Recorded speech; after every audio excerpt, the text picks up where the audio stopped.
Muy bien, alumnas pueden iniciar la defensa de su trabajo final de investigación.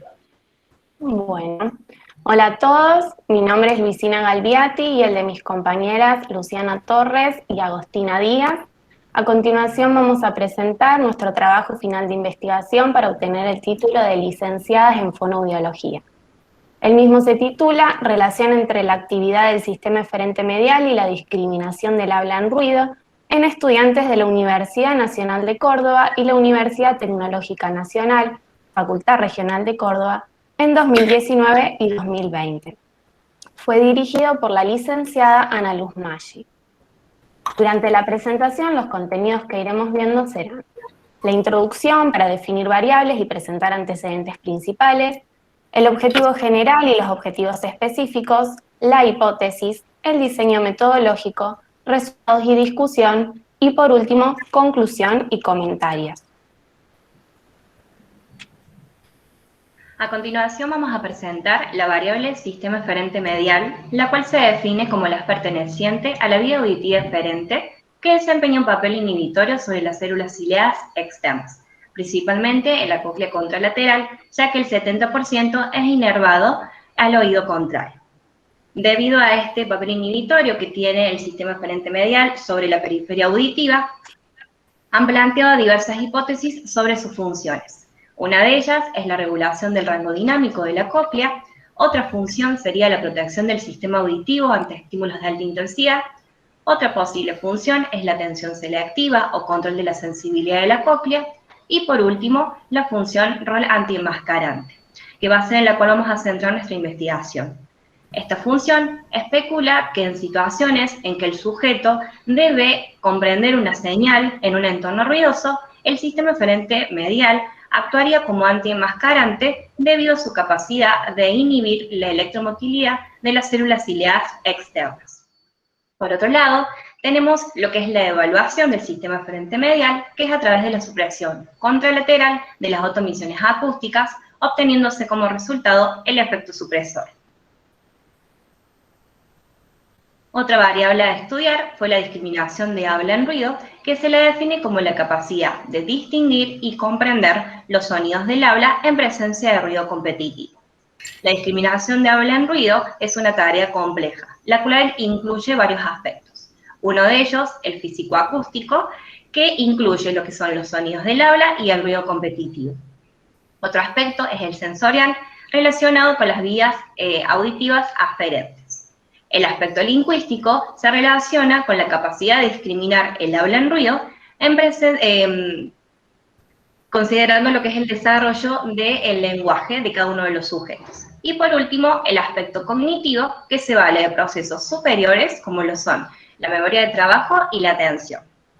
En relación a lo que es la evaluación de la discriminación de habla en ruido, existen diversas pruebas que están estandarizadas y son de uso internacional.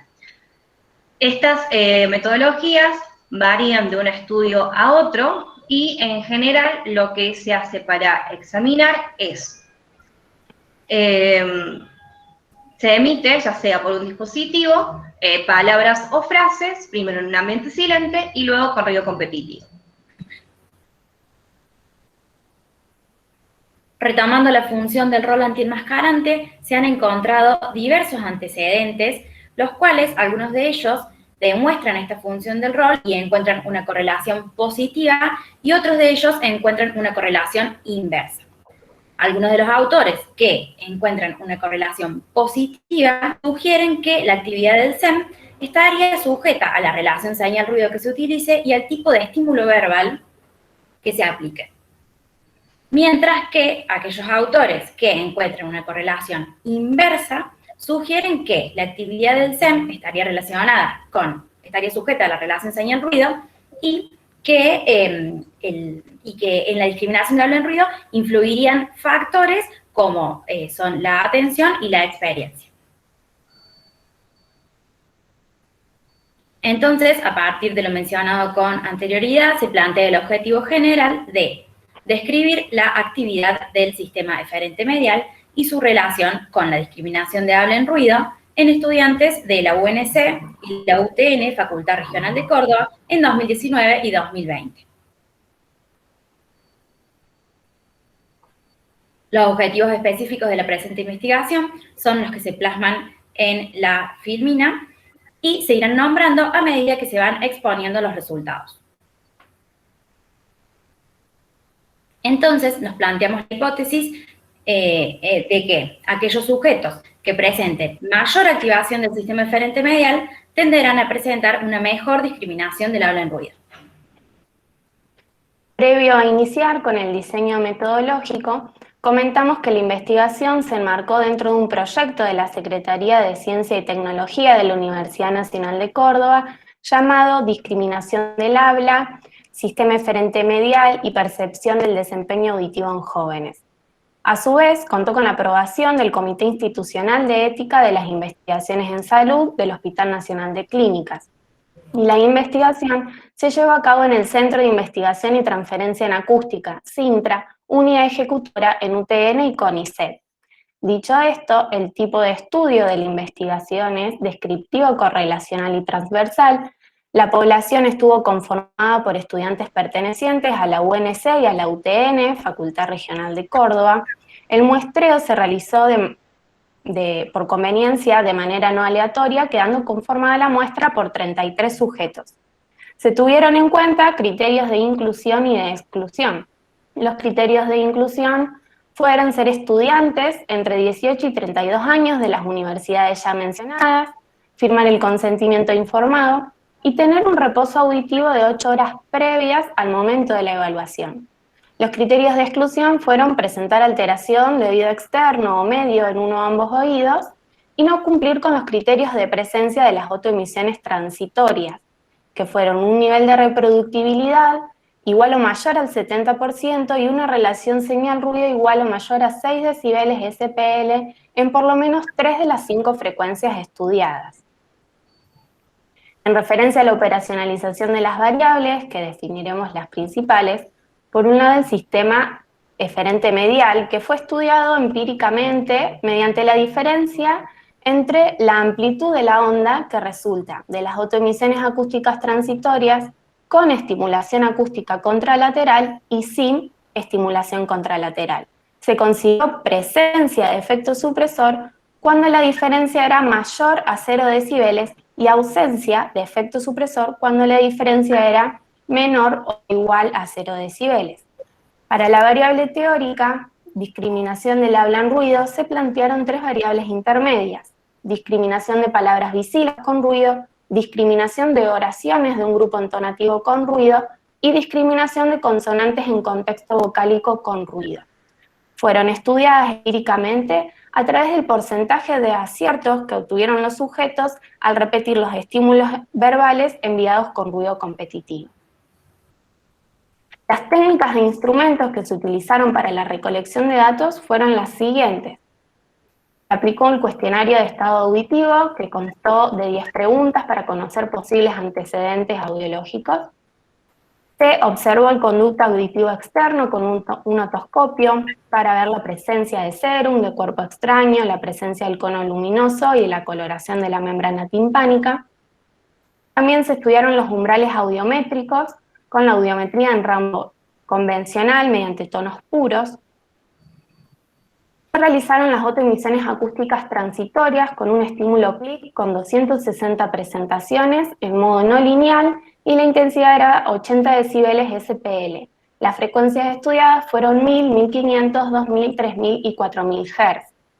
Para estudiar el SEM, se aplicó la supresión contralateral en las autoemisiones acústicas transitorias, para lo cual se realizaron las autoemisiones transitorias con los parámetros anteriormente mencionados, sumando la estimulación acústica contralateral, que fue un ruido blanco a 50 decibeles.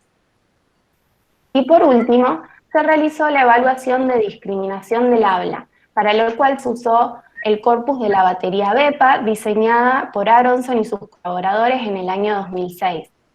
Los estímulos verbales fueron bisílabos, oraciones y consonantes en contexto vocálico que fueron grabadas previamente por una voz femenina en 4 condiciones diferentes: sin ruido competitivo y con ruido competitivo en 3 relaciones, señal-ruidos distintas, -5, 0 decibeles y 5 decibeles.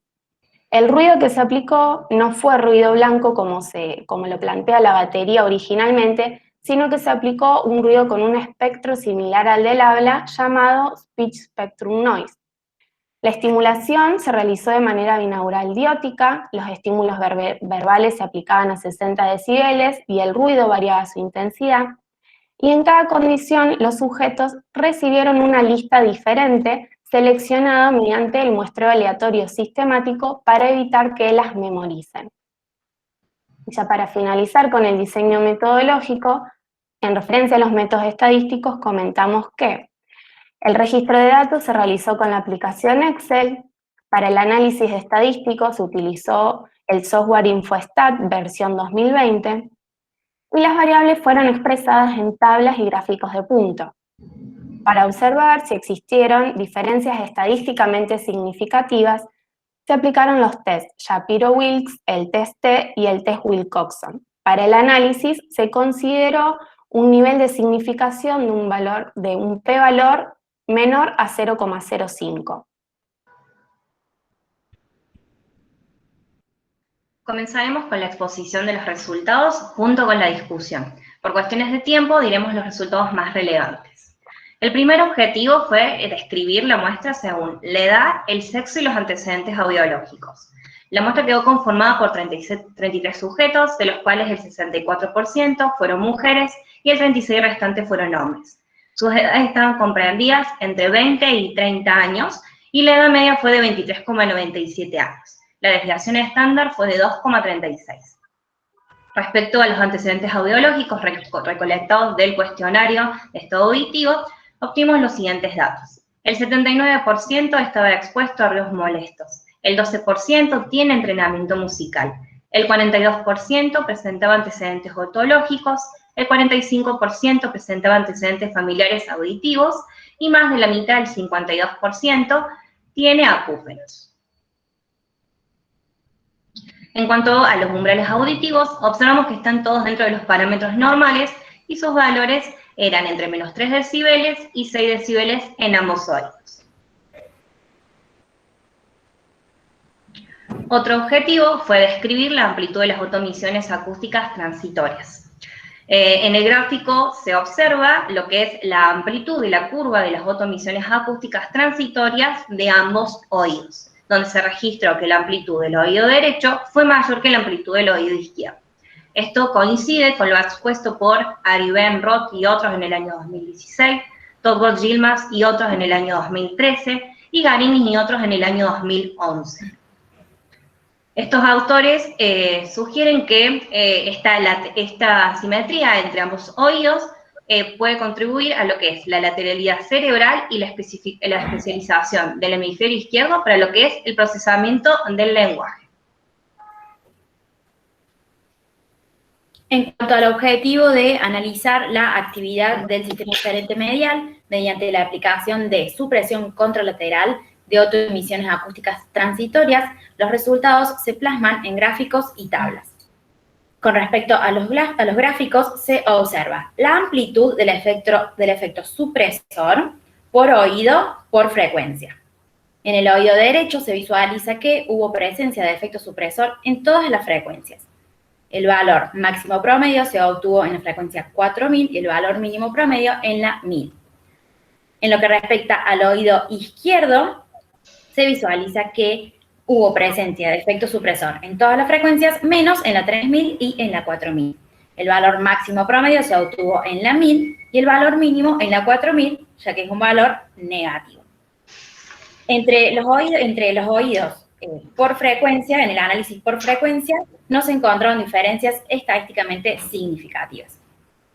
Con respecto a la tabla expresada, esta revela los valores de la amplitud global del efecto supresor, donde se observa que la media del oído izquierdo es mayor en relación a la del oído derecho. Además, se puede observar que la amplitud de la onda en ambos oídos se igualó, y esto se condice con lo hallado por Garinis y otros en 2011, Stuart y Kerls en 2018, quienes tampoco hallaron diferencias en la amplitud de la onda entre ambos oídos al aplicar supresión contralateral. y sugieren que en la vía auditiva eferente no existen mecanismos subyacentes de lateralidad y que la supresión contralateral sería un valor absoluto e independiente de los valores de las amplitudes de las autoemisiones acústicas transitorias convencionales. Entonces, en nuestro estudio, al no hallar diferencias estadísticamente significativas entre el oído derecho y el oído izquierdo para el efecto supresor, se decidió analizar ambos oídos en conjunto al momento de comparar el porcentaje de aciertos de discriminación entre el grupo con presencia de efecto supresor y con ausencia de efecto supresor.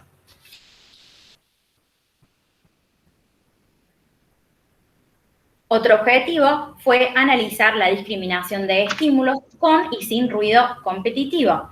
Los resultados también se plasman en gráficos y se observa el porcentaje de discriminación de aciertos de los estímulos de bisílabos, de oraciones de un grupo entonativo y de consonantes en contexto vocálico, con ruido competitivo en las tres condiciones relación señal-ruido y sin ruido competitivo.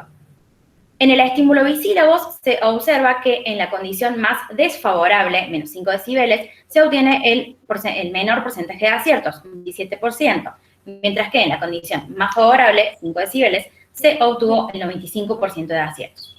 En relación a auge, a oraciones de grupo entonativo, pasó lo mismo.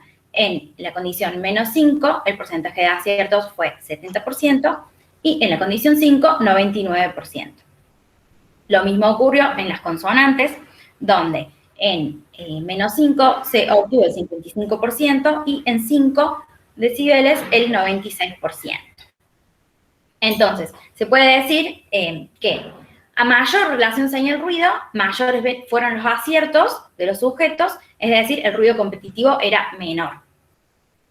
Lo hallado en nuestra investigación se condice con lo encontrado por Fuente y otros en 2011, quienes hallan que el tipo de estímulo influye sobre el desempeño en la discriminación del habla en ruido, ya que intervendría la redundancia intrínseca del sistema auditivo y aspectos cognitivos lingüísticos. Esto se puede ver en nuestra investigación en el estímulo de las oraciones del grupo entonativo, ya que fue el estímulo en el que más desempeño tuvieron los sujetos, y esto se puede deber a que el estímulo verbal era más predecible y a que el sujeto se podría valer de claves sintácticas y de contenidos semánticos. De lo contrario, ocurrió en bisílabos, ya que en este estímulo fue en el que peor desempeño tuvieron los sujetos, y esto se le puede atribuir a las características de la señal, como la baja duración de la señal y al bajo contenido semántico y sintáctico. Y esto se condice con lo hallado por McCreary y otros en 2017, quienes hallan que niños reconocían mejor oraciones y secuencias de palabras en ruido que monosílabos.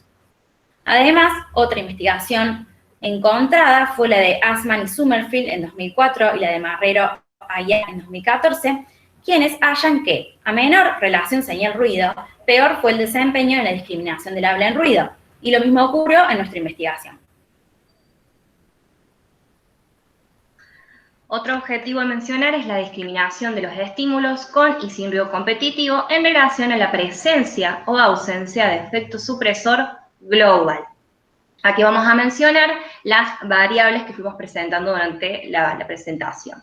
En los gráficos se puede observar el porcentaje de aciertos de la discriminación de habla en ruido en las distintas condiciones de relación señal-ruido, en lo que es la presencia y la ausencia de efecto supresor en los distintos estímulos verbales. En los gráficos se observa en color verde la ausencia de efecto supresor y en amarillo la presencia de efecto supresor. Lo que se puede destacar de estos gráficos es que en los estímulos bisílabos y oraciones de un grupo entonativo, en la condición menos 5 decibeles, aquellos oídos que discriminaron mejor tuvieron ausencia de efecto supresor. Esto coincide con la investigación de Milbáez y otros en el año 2015, que también hallaron una correlación negativa.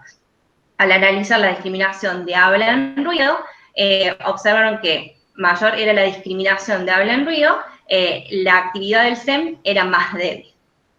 Otra comparación interesante es la de dos estudios, de Boer y Thornton en el año 2008 y de Boer y otros en el año 2012, las cuales utilizaron equipos similares, procedimientos idénticos, pero estímulos verbales distintos, y en la primera investigación encontraron una correlación positiva y luego una correlación, en la segunda investigación, una correlación negativa.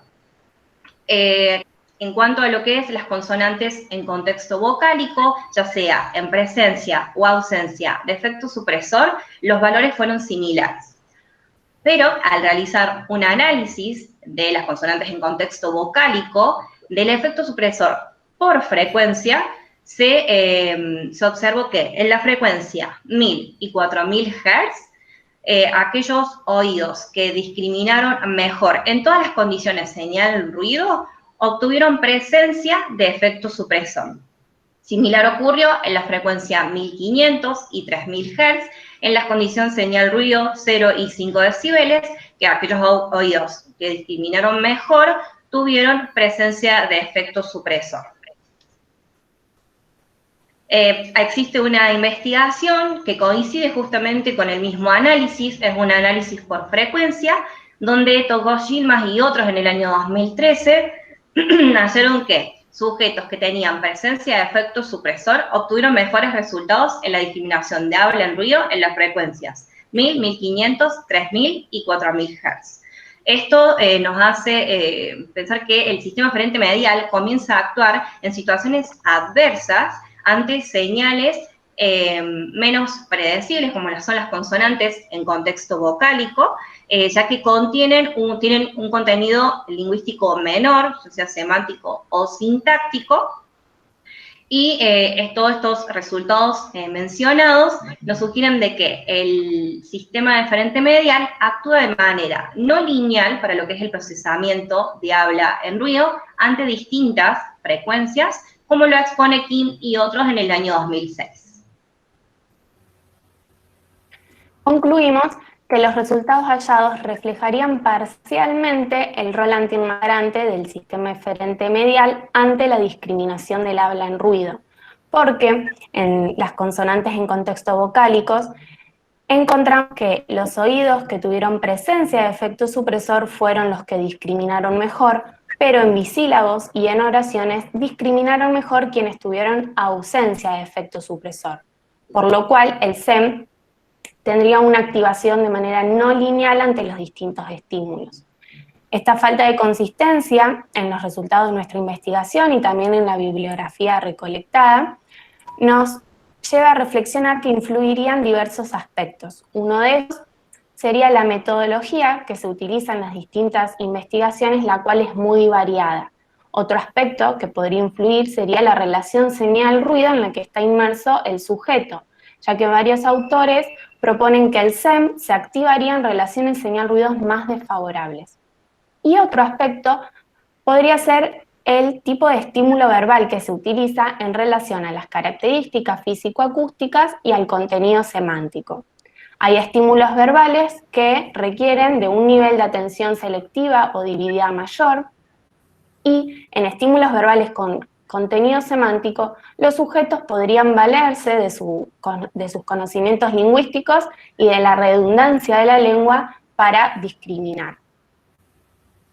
Por otro lado, los resultados del análisis de la variable discriminación del habla en ruido nos permite realizar una reflexión interesante.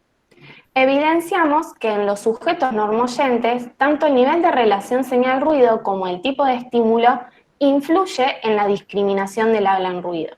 Y a su vez, sabemos que la dificultad para discriminar en entornos ruidosos es un síntoma auditivo muy frecuente y sin embargo en la clínica aún es poco usual evaluar esta habilidad teniendo en cuenta el ruido competitivo.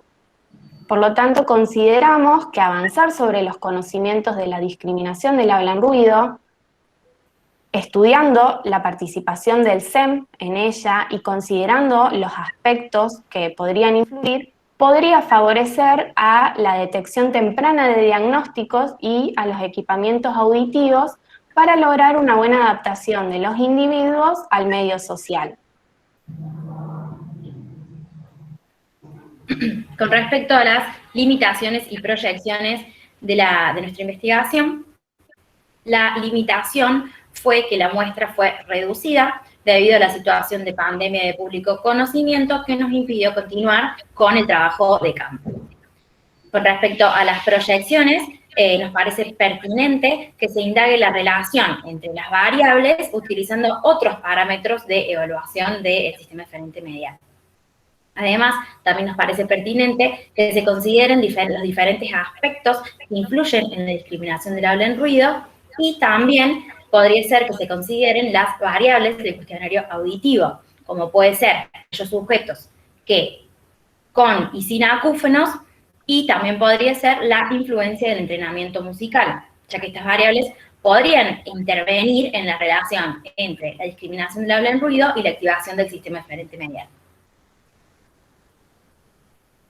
Y para finalizar, queremos agradecer en primera medida a nuestra directora, licenciada Ana Luz Maggi, a todo el equipo del Centro de Investigación y Transferencia en Acústica de la UTN, a la Universidad Nacional de Córdoba, y también queremos agradecer el constante apoyo de nuestras familias y amigas, y cada una de nosotras agradece a sus amigas y colegas, ya que gracias al equipo que formamos, logramos el objetivo final.